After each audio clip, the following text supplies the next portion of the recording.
남과 여 빌리 와일러. 남과 여원함 앳 유엔이 팹는 1966년에 제작된 프랑스 로맨스 영화이다. 클로드 르르슈가 감독하고 아누크 에메와 장 루이 트린티냥이 주연을 맡았다. 피에르 위터후벤과 르르슈가 공동 집필한 이 영화는 어린 자녀들을 기숙학교에 보낸 남과 여가 우연히 만나게 되면서 시작되는 이야기를 다룬다. 이 영화는 프랑스에서 총 427만 명이 관람했으며 그해 6번째로 높은 흥행 수익을 기록했다. 미국에서는 1,400만 달러의 이익을 거뒀다. 1966년 칸 영화제에서 황금종려상을 수상하였고 1967년 골든 글로브 시상식에서 최우수 외국어 영화상과 최우수 여우주연상 아누크 에메을 수상했다. 그리고 같은 해 아카데미 시상식에서는 최우수 외국어 영화상과 각본상을 수상했다. 이 영화의 후속작 남과 여 마이너스 20년 후는 1986년에 개봉되었고 또 다른 후속작 남과 여 여전히 찬란하는 2019년에 개봉되었다. 남과 여 감독 클로드 르르슈 출연. 아누크 에메, 장 마이너스 루이 트린티냥, 피에르 바로우, 발레리 라그레인지. 개봉 1979.1형. 3. 영화 남과 여의 OST 언함 앳 유엔이 팹는 프랑스 영화음악. 작곡가 프란시스 레이 프랜서스 LAI의 영화음악 데뷔작이다. 이 영화의 사운드 트랙은 영화만큼이나 큰 사랑을 받았으며 영화음악의 클래식으로 자리 잡았다. 참고로 프란시스 레이는 영화 알리 맥그로 주연의 러브스토리 1970의 작곡자이기도 하다. 접기표기. 남과 여 오리지널 필름의 스코어. 줄거리. 안느 아누크 에메는 스턴트맨이었던 남편이 영화 촬영 중 사고로 사망한 후 혼자서 딸 프랑수아즈를 홀로 키운다. 안느는 남편의 죽음을 직접 목도한 뒤에도 영화의 스크립터로 일하고 있으며 파리에 있는 집과 북부 프랑스의 드빌에 있는 딸의 기숙학교를 오가며 생활한다. 장 루이 트린티냥은 카 레이서이며 아들을 드빌에 있는 기숙학교에 보내고 혼자 살고 있다. 그의 아내는 장 루이의 자동차 사고 소식을 듣고 우울증 증세가 악화하여서 스스로 목숨을 끊었다. 어느 날 안느는 드빌 기숙학교에서 장 루이와 우연히 만나게 된다. 안느가 파리로 가는 마지막 기차를 놓치자 장 루이가 그녀에게 차를 태워주겠다고 제안한다. 두 사람은 집으로 돌아가는 동안 서로에게 호감을 느끼며 대화를 나눈다. 파리에서 그녀를 내려준 후 장 루이는 다음 주말에도 함께 드빌에 가자고 제안하며 그녀의 전화번호를 받는다. 다음 경주 준비로 바쁜 한 주를 보낸 후 장 루이는 안느에게 전화를 걸어 함께 드빌로 가기로 약속한다. 비 내리는 일요일 아침 두 사람은 드빌로 향하면서 즐거운 시간을 보낸다. 그들은 자녀들과 함께 점심을 먹고 아이들도 잘 어울린다. 그날 오후 그들은 함께 보트 타기를 하고 저녁에는 해변을 산책하면서 황혼을 맞이한다. 몇 일 후 몬테카를로 카지노에서 열린 카 레이서 참가자들의 만찬을 즐기던 중 장 루이는 안느에게서 사랑한다는 고백의 전보를 받는다. 그는 즉시 시자리에서 일어나서 경주용 머스탱을 타고 밤새도록 파리로 달린다. 장 루이는 12시간을 운전을 하여 드디어 안느와 재회하게 된다. 비하인드 마이너스 디드 유노. 1966년 클로드 르르슈 감독이 당시 29살 최연소로 황금 종려상을 받았다. 1989년 스티븐 소더버그가 26살에 황금 종려상을 받으면서 기록이 깨졌다. 클로드 르르슈 감독이 28살이었던 1965년에 겨우 6주 만에 촬영부터 편집까지 완료한 작품이다. 그렇게 빨리 진행한 이유는 제작비가 너무 적었기 때문이다. 그로 인하여 제작에 참여한 팀원은 고작 7명이었다. 남과 여에서 흑백 장면이 자주 나오는 이유는 특별한 의도가 있었던 것이 아니라 오로지 예산이 부족하여 컬러로 현상할 돈이 없었기 때문이다. 그래서 클로드 르르슈 감독은 야외 장면은 컬러, 실내 장면은 흑백으로 현상하여 제작비를 간신히 맞췄다. 클로드 르르슈 감독은 영화 촬영 중 아누크 에메에게 사랑을 느꼈으나 그녀는 이미 영화음악 작곡가 피에르 바로와 연인 관계였기 때문에 그녀와의 사랑은 이루지 못했다. 남과 여 프랑스 여배우 아누크 에메 92세로 별세 이해준 기자. 92세로 별세한 프랑스 여배우 아누크 에메. 사진은 2006년 칸 영화제 때 모습. EPA 연합뉴스. 유럽 뉴 웨이브 고전 영화들인 달콤한 인생나 돌체이. 바이터, 남과 여어 맨 언더 우먼, 롤라롤러 등에 출연한 프랑스 배우 아누크 에메가 92세의 나이로 별세했다. 18일 가디언에 따르면 그의 딸은 이날 소셜미디어를 통해 어머니의 별세를 알리게 되어 큰 슬픔을 느낀다. 오늘 아침 어머니가 파리 자택에서 세상을 떠나실 때 곁에 있었다라고 밝혔다. 1970년 네 번째 남편 엘버트 피니와의 결혼식 때 모습. AFP 연합뉴스. 1932년 파리에서 태어난 에메는 1946년 14세의 나이에 첫 영화 바다 밑에 집에 출연했다. 에메의 대표작은 오스카 외국어 영화상, 각본상 등을 휩쓴 영화 남과 UNHOMMETUN이 팸다. 여주인공 안느 역을 맡은 그는 황금종려상, 골든글로브 여우주연상 등을 수상했다. 에메는 4번 결혼했다. 마지막 남편은 1970년부터 1978년까지 결혼 생활을 한 배우 엘버트 핀이었다. 클로드 르루슈 감독의 남과 여붕정 만리.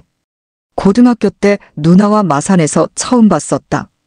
아마도 그날 저녁 때 누나 친구들이랑 같이 만나서 술도 한잔했다가 취해서 아버지께 혼난 날인 것 같다.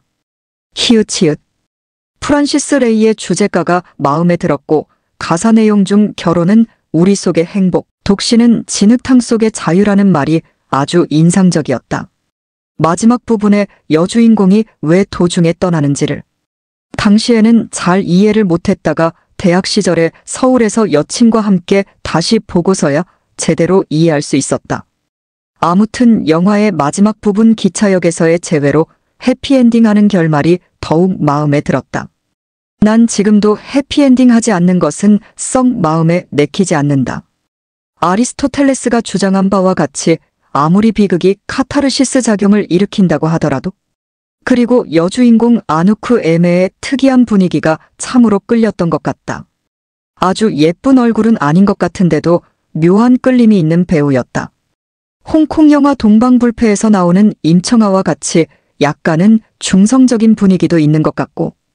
드라마 멜로애정 로맨스 프랑스 102분 개봉 1979 13 클로드 르루슈 클로드 에리엘 OUCH 아누크 MAEN OUK 에이미 장 마이너스 루이 트랭키낭진 마이너스 루이스 TRINTIGNAENT 음악 프란시스 레이 프랜서스 LAI 홍성진 영화 해설 아카데미 마이너스 외국 영화상 칸느 마이너스 그랑프리를 수상한 사랑의 명작으로 과거를 끊지 못하는 남과 여의 이야기와 독특한 촬영 수법으로 종전의 영화와 전혀 다른 수법을 보여주었다.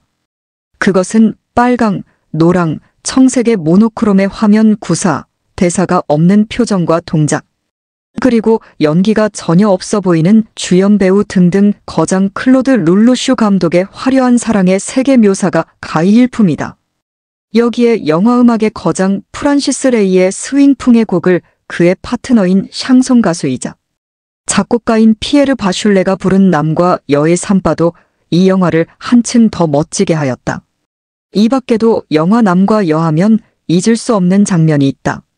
세계에서 가장 큰 권위를 자랑하는 르망 24시간 카 레이스이다. 이 경기가 특이한 것은 다른 카 레이스는 폐쇄된 코스에서 이루어지는데 비해서 이 레이스는 일반 도로를 사용하고 그곳도 시판되는 승용차 대부분이 출전하는 것이다. 영화에서는 장 루이가 우리나라에서도 70년대 만들었던 포드 마크 1을 몰고 무려 24시간이라는 장거리 레이스에 출전하는 것이다. 이 카레이스의 박진력도 참 대단하였다. 클로드 룰루슈 감독의 카레이스에 대한 깊은 이해와 정확한 시선은 실로 커다란 경위를 자아내게 잘 묘사되었다. 예를 들면 장 루이가 안느에게 140km가 한계인 코너를 141km로 돌 수 있다고 말하는 대목이나 또 자신의 직업에 대해서 큰 돈도 벌고 이 여자들에게 인기도 좋지만은 암거래 장사꾼 같은 점도 있다고 말하는 신도 이 영화에서 놓칠 수 없는 대목 중의 하나이다. 남과 여 슈퍼맨. 전체 줄거리. 젊은 미망인 아는 혼자서 딸 프랑수아를 기르고 있다. 스턴트맨으로 일했던 남편 피에르 바루는 그녀가 목격했던 영화 촬영장 사고로 죽었다. 여전히 영화 각본 감독으로 일하고 있는 아는 파리에 있는 그녀의 집과 그녀의 딸이 다니는 기숙학교가 있는 도비를 오가는 생활을 한다. 젊은 호랍이 장 루이는 혼자서 아들 앙투안을 기르고 있다. 그의 아내 발레리 라그랑주는 장 루이가 르망 24시에서 치명적인 충돌을 한 후 자살했다.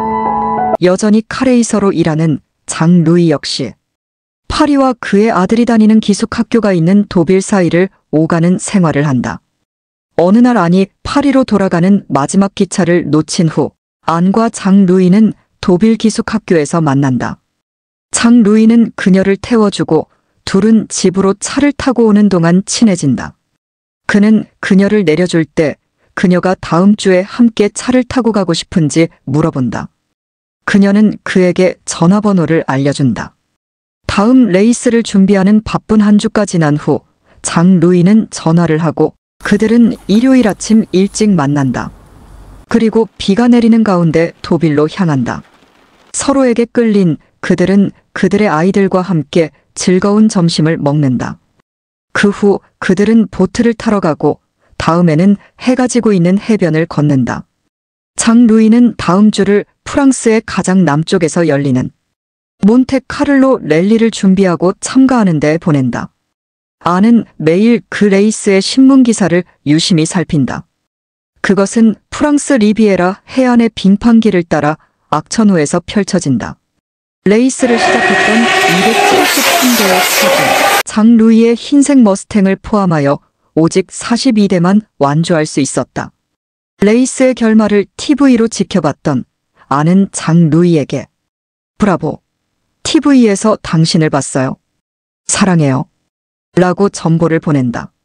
그날 밤 몬테카를로 카지노에서 열린 레이서들을 위한 만찬 중 전보를 받은 장 루이는 즉시 떠난다. 그는 레이스에서 사용한 차에 뛰어들어 밤새도록 파리로 차를 몬다. 그녀의 파리 아파트에 도착한 장 루이는 아니 도빌에 있는 것을 알게 된다. 그래서 그는 북쪽으로 계속 간다. 마침내 장 루이는 도빌에 도착해 해변에서 놀고 있는 안과 두 아이들을 발견한다. 그들은 서로를 보았을 때 뛰어가서 껴안는다. 아이들을 기숙학교에 내려준 후 장 루이와 안은 방을 빌리고 격정적으로 사랑을 나눈다. 그러나 아내 죽은 남편에 대한 기억은 여전히 그녀에게 남아있고 그녀는 계속해서 불편하게 느낀다. 안은 혼자 기차를 타고 파리에 가는 게 그녀에게 최상일 거라고 말한다. 역에 그녀를 내려준 후 장 루이는 혼자 집으로 차를 몬다. 그는 그녀의 느낌을 이해할 수 없다. 기차에서 아는 장 루이와 보낸 시간을 생각한다. 그동안 장 루이는 파리 기차역으로 차를 몬다. 얼마 후 아는 파리 기차역에 도착한다. 그러나 기차에서 내릴 때 장 루이를 발견하고 놀란다. 그녀는 잠시 망설이다가 그를 향해 걸어간다. 그리고 그들은 껴안는다. 리뷰. 이 영화는 유명한 주제가와 함께 프랑스를 대표하는 명작으로 꼽힌다. 당시 29세의 르루슈 감독이 각본을 쓰고 핸디 카메라로 촬영하여 3주 만에 완성한 영화라고 한다. 내용은 배우자를 잃은 젊은 여성이 한 남자에게 끌림과 죄책감 사이에서 갈등하는 이야기이다. 이 영화의 특징은 세피아, 청색의 필터 효과와 흑백 화면, 대사 없이 이어지는 화면 등 절재미가 있는 영상 구사, 그리고 교차 편집이다. 당시에는 엄청난 영화 음악과 더불어 세련된 영화로 다가왔을 것이다. 주제가는 역사에 길이 남을 만한 명곡이다.